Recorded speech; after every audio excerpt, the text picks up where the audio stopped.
بسم الله الرحمن الرحيم. ألم تر إلى الملأ من بني إسرائيل من بعد موسى إذ قالوا لنبي له ابعث لنا ملكا نقاتل في سبيل الله قال هل عسيتم إن كتب عليكم القتال ألا تقاتلوا قالوا وما لنا ألا نقاتل في سبيل الله وقد أخرجنا من ديارنا وأبنائنا فلما كتب عليهم القتال تولوا إلا قليلا منهم والله عليم بالظالمين. Kita tengok hukum tajwid kalimah alam tara. Ilal, jumpa hamzah wasal di atas alif. Simbolnya ialah kepala huruf sad. Kita terus pergi ke huruf selepasnya iaitu huruf lam mati. Hukum lam mati atas huruf lam ni ada tanda sukun dan selepas lam tidak ada sabdu, maka lam dibaca dengan izhar. Jelas dan terang kita sebut huruf lam mati ni izhar qamari. Mim ba'di, nun mati jumpa dengan huruf ba. Atas huruf nun ada tanda mim kecil. Apabila nun mati jumpa dengan huruf ba, hukumnya ialah iklab. Iklab ialah menukarkan huruf nun mati ini kepada sebut huruf mim mati. Jadi min jadi mim beserta dengung dua harakat. Bani jumpa huruf mat iaitu huruf ya. Atas huruf mat ni ada alamat mat, ada tanda panjang. Dia jumpa apa? Dia jumpa dengan hamzah dalam kalimah seterusnya. Maka hukumnya ialah mat jaiz munfasil. Hukum mat bertemu dengan hamzah dalam dua kalimah. Kita pun baca dengan kadar 4 harakat. Israel, jumpa lagi huruf mat. Alif kecil ni atasnya ada tanda panjang, tanda mat. Jumpa dengan hamzah dalam satu kalimah. Hukumnya mat wajib muttasil. Huruf mat bertemu dengan hamzah dalam satu kalimah. Kita baca panjang dengan 4 harakat. Ila. Ila, huruf mat. Ya ni. Sebelum huruf ya ni ada huruf hamzah. Apabila huruf hamzah mendahului huruf mat, hukumnya mat badal. Kita baca sama 2 harakat. Mim, nun mati jumpa dengan huruf ba. Atas huruf nun mati ni ada tanda mim kecil. Hukumnya iklab. Kita pun tukarkan sebutan nun mati ni kepada mim mati beserta dengung. Mim ba'di Musa. Atas huruf ya ni ada huruf alif kecil, huruf mat. Atasnya ada alamat mat, tanda panjang. Jumpa dengan apa? Jumpa dengan hamzah dalam dua kalimah. Hukumnya mat jaiz munfasil. Kita baca 4 harakat. Tapi kalau kita wakaf dekat sini, berhenti di Musa, maka Musa tu hanya 2 harakat sahaja. Mat asli tak jadilah mat jaiz. Sebab apa? Sebab dia tak jumpa dengan hamzah. Dia dah berhenti sini.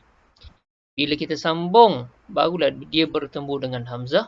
Barulah jadi hukumnya mat jaiz munfasil. Iz qalu, qa dan lu ni, dua-dua ni 2 harakat. Mat asli. Inabiyil. Tanwin, baris 2 di bawah, bertemu dengan huruf lam. Atas huruf lam ada sabdu. Tanwin, jumpa huruf lam, hukumnya idgham bila gunnah. Idgham dengan tidak dengung. Kita masukkan lam dalam tanwin ni tanpa dengung. Jadinya dinabiyin, jadi yin tu jadi yil. Terus masukkan lam tanpa dengung. Dinabiyil lahum. Lahumub. Dinabiyil lahumub. Jumpa hamzah wasal. Terus pergi ke huruf selepasnya, huruf ba mati. Kita pun lantunkan pada ba mati ni ada qalqalah. Lahumub. Qalqalah surah. Aslana, ma asli 2 harakat. Madikan, tanwin baris 2 di atas jumpa dengan nun. Tanwin jumpa dengan huruf nun. Hukumnya idgham ma'al gunnah. Idgham dengan dengung. Masukkan nun ni dalam tanwin. Asalnya jadi madikan, jadilah madikan ke nun berserta dengung. Nuqatil fi, dua harakat di sini. Sabi, huruf ya ni ma asli dua harakat. Lillah. Kalimah lillah, pada lam ni kita baca nipis. Sebab apa? Sebab baris yang terakhir yang kita jumpa kat sini, lam ni baris bawah. Maka lam pada kalimah Allah ni kita baca nipis. Tak baca lillah, tapi lillah. Kemudian ada alamat waqaf, sod lam ya. Waqaf sili lebih baik sambung daripada berhenti. Kalau berhenti tak ada masalah, kalau sambung pun tak ada masalah. Yang penting jangan kita curi nafas. Qala, wa alif ni ma asli dua harakat. Hal asaitum, hukum mim mati. Atas huruf mim ada tanda sukun. Mim mati jumpa apa? Jumpa dengan hamzah, iaitu selain daripada ba dan mim. Maka hukumnya dibaca dengan izhar syafawi. Jelas dan terang kita sebut mim mati ni tak ada dengung. Nun mati jumpa huruf kaf, ikhfa hakiki. Kita pun mengikhfakan nun mati ni, sama-sama akan sebut nun mati ni beserta dengung. In kutiba. Alaikumul, jumpa huruf alif lam. Atas huruf alif ni hamzah wasal. Terus pergi ke huruf selepasnya, huruf lam mati. Hukum lam mati, atas huruf lam ni ada tanda sukun. Maka lam ni dibaca dengan izhar qamari. Jelas dan terang kita sebut lam mati ni, tak dengung. Kutiba alaikumul, kumul, jelas sebut lam mati. Kita lalu, alif ni ma asli dua harakat. Alla, dua harakat di sini. Tuqa, dua harakat lagi. Ilu, dua harakat. Jumpa lagi alamat waqaf, sod lam ya. Lebih baik sambung daripada berhenti ataupun kita sebut wasal aula.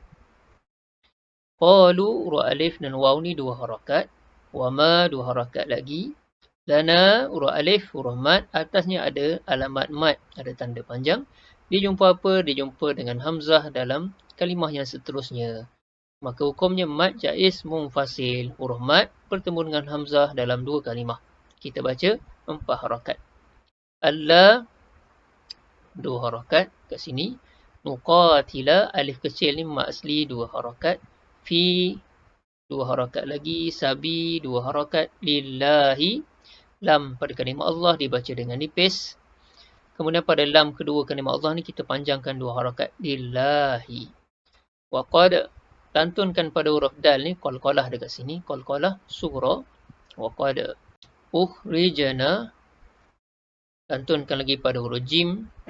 Ini pun huruf qalqalah. Na, ma asli dua harakat. Min, nun mati jumpa huruf dal, ikhfa hakiki. Kita pun mengikhfakan nun mati ni. Sebut dengan sama-sama dengan tidak terang dan jelas nun mati ni beserta dengung. Diyarina, alif kecil, alif ni dua harakat, ma asli. Wa ab, lantunkan pada huruf ba mati, qalqalah sughra. Na, jumpa huruf alif, huruf mat. Atas ni ada alamat mat. Jumpa apa? Jumpa dengan hamzah dalam satu kalimah.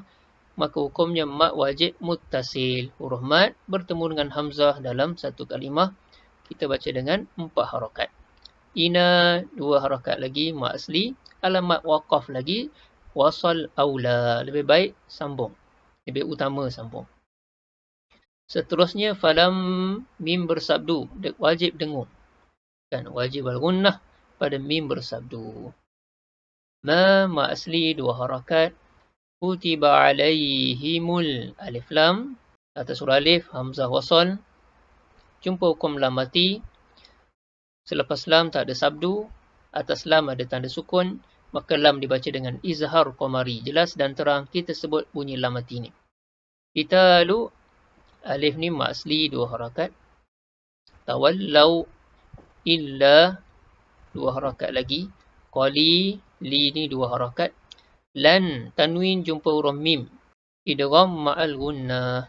Masukkan, idghamkan mim ni dalam tanwin. Qalilan jadi lan jadi lam.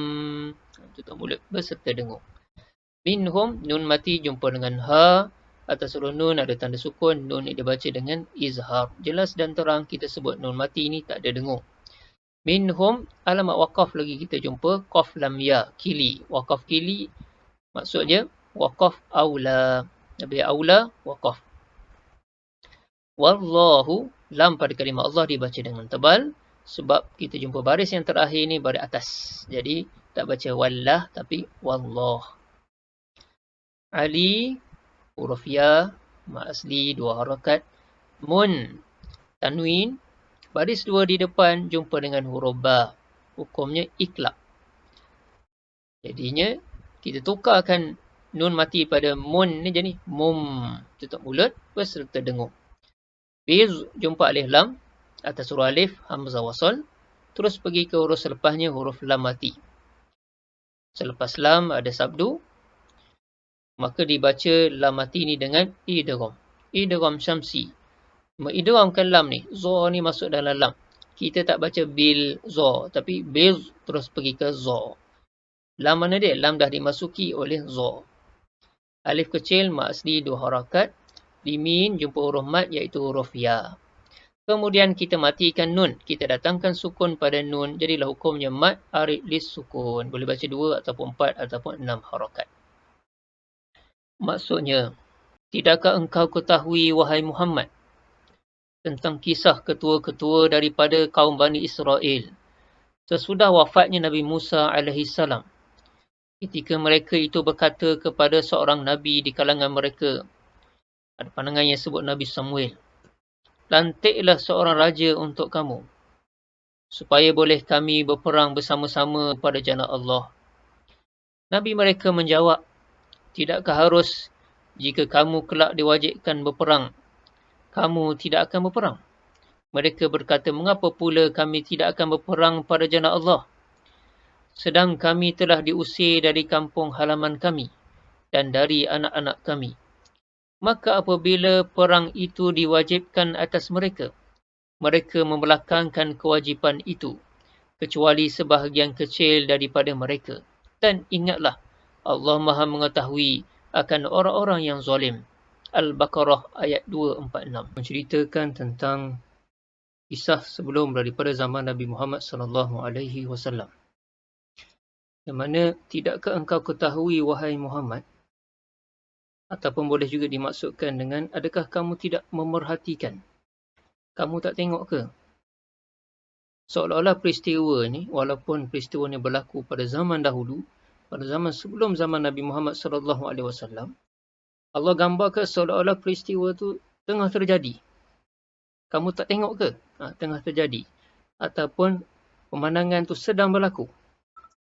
Bukan kita dengar cerita silam, cerita-cerita lama tu sekadar dengar cerita. Tapi supaya ibaratnya kita dengar cerita tu, kita membayangkan. Kita berada sekali dalam suasana itu. Tentang kisah ketua-ketua daripada Bani Israel selepas zamannya Nabi Musa AS. Jadinya ada kata zaman Nabi Daud AS. Dan Nabi yang dimaksudkan tu ada pandangan yang menyebut Nabi Samuel. Namun tidak disebut dalam Al-Quran ni nama Nabi tu. Nak memberitahu kepada kita, tak penting pun. Kerana maksud cerita ni bukan nak cerita siapa Nabi tu. Tapi nak ambil pengajaran apa yang berlaku. Maka tak disebut siapa nama Nabi tu. Siapa dia, nama watak-watak ketua-ketua Bani Israel yang terlibat tu tidak disebut. Kemudian mereka ni kata nak berperang. Sebab mereka rasa lemah waktu itu. Bani Israel dah tak kuat. Selepas zaman Nabi Musa, kemudiannya mereka berjaya masuk Palestin. Tapi lepas tu mereka lemah. Maka mereka rasa mereka lemah sebab mereka tak ada ketua. Kenapa tak ada ketua? Sedangkan ada ni ramai pemuka-pemuka, ketua-ketua kaum daripada Bani Israel. Sebab mereka tak boleh bersatu. Masing-masing nak jadi ketua. Masing-masing tak nak mengalah. Maka mereka minta kepada Nabi untuk lantik seorang ketua. Lalu Nabi ni menjawab berdasarkan pengalaman. Dia dah tahu dah, inilah dia perangai Bani Israel. Kata nak berjuang, nanti bila diwajibkan berjuang, tak pergi juga berjuang. Lalu dia kata tak, kami akan berjuang lah sebab kami ni dah lemah dah kena usir daripada kampung. Maka mereka sebut tu, mereka yakin mereka akan berjuang. Ini ayat ni disebut ketika mereka rasa boleh berjuang ni sebab waktu itu mereka berasa dalam keadaan lapang. Mereka tak kena tekan. Mereka dalam keadaan waktu itu sebab mereka nak. Tapi kemudiannya bila berlaku peristiwa tengah perang, waktu itulah mereka ada alasan. Apabila perang itu diwajibkan ke atas mereka, mereka pun membelakangkan kewajipan tu. Dia lagi, hanya sedikit sahaja yang berjuang fi sabilillah ini. Maka Allah tahu akan orang-orang yang zalim. Antara ibrah ayat yang kita baca ni antaranya ialah jihad fi sabilillah ni inginkan kena ada kesiapsiagaan, persediaan. Baik persediaan jiwa, mental, tarbiyah dan ilmu, pengalaman, keberanian, keikhlasan, pengorbanan kena ada. Tak boleh hanya sekadar slogan ataupun angan-angan sahaja. Jadi Bani Israel ni, mengikut sejarah ni, mereka ni tak kuat. Mereka lemah. Sebab apa? Mereka tak nak berkorban. Mereka takut. Mereka tak nak bersusah payah. Jadi menyebabkan mereka ini akhirnya kena tindas ataupun kena usir daripada kampung halaman mereka. Jadi itulah dia ayat 246. Wallahu a'lam.